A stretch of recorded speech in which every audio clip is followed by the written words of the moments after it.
All right, guys, order of sharps and order of flats. Here's the concept. When you're looking at accidentals in a key signature, there's some things you always know to be true. They always start on the far left and are written on the staff left to right. We don't write them on top of each other. They left to right. They're always in order, the same order, okay? And they always start that order at the beginning. Now, the order of flats from left to right. We always read music left to right, just like we read books. From left to right, here's the order of the 7 flats. I remember it from the word bead, greatest common factor. Even though we're not in math, we do some mathematical things in rhythm. So bead, B-E-A-D, bead, greatest common factor. That's how you remember the order of flats. Now, when the flats go on the staff, the little part of the B goes on the appropriate line or space. So this is every good boy. So notice that little part of the B, the little circle part, goes on that line. I'll show you where they go on the staff for the treble clef. The E goes up here. Notice I scooted over a little bit to the right. They're not lined up with each other. There's B, there's E. The next one is A in that second space. D goes up here on this 4th line. G, C, F. B, E, A, D, G, C, F.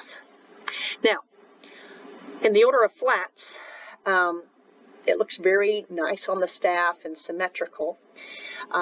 Remember what I said.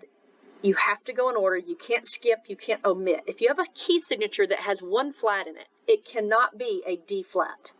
If it has 1 flat in the key signature, it has to be the first one. Okay? If it has 3 flats, the flats can't be A, D, G. That's illegal. If it has 3 flats, it's the first 3, B, E, A. If it has 5 flats, it's B, E, A, D, and G. There is no skipping or omitting or rearranging this.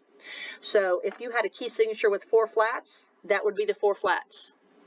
If you had a key signature with 1 flat, okay, it would be that guy. 2 flats, that guy. All the flats, always like that. Okay? Now, order of sharps. It's the order of flats backwards. Okay, but since we read left to right in music always, it doesn't really help you to memorize them backwards. So I teach a little phrase, an acronym, which we learn to help us keep our sharps in order. So forget cutting grass during an earthquake. Bob. I don't know who Bob is, but shouldn't be cutting grass during an earthquake. So forget cutting grass during an earthquake, Bob. There's a lot of acronyms out there for the order of sharps. Whatever you want to use, as long as it's F, C, G, D, A, E, B. Okay? Same concept here. If you have a key with 4 sharps in it, the sharps are F, C, G, D. If you have a key, major key with 3 sharps in it, it's F, C, G. 1 sharp, it's F sharp. Okay, so I'll show you where they go. The little box part of a sharp, okay, the little square, goes on, make the line go through that, or it's in the space. There's forget cutting. The G goes up there above the staff, in that space above the staff. And this is for treble clef. A, E, B. Notice left to right, F, C, G, D, A, E, B. Always in that order. Now, if you were asked, you don't even have to know where they go on the staff. If you were asked, hey, what are the flats in the key if there are 4 flats? You go, B, E, A, D. Well, what if the key has 5 sharps? What are those sharps? F, C, G, D, A. What if the key has 2 flats? What are the flats? B, E.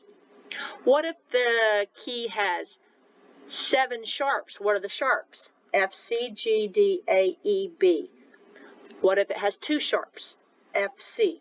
Okay? That's the concept. And don't rearrange, and don't start in the middle, and don't skip any.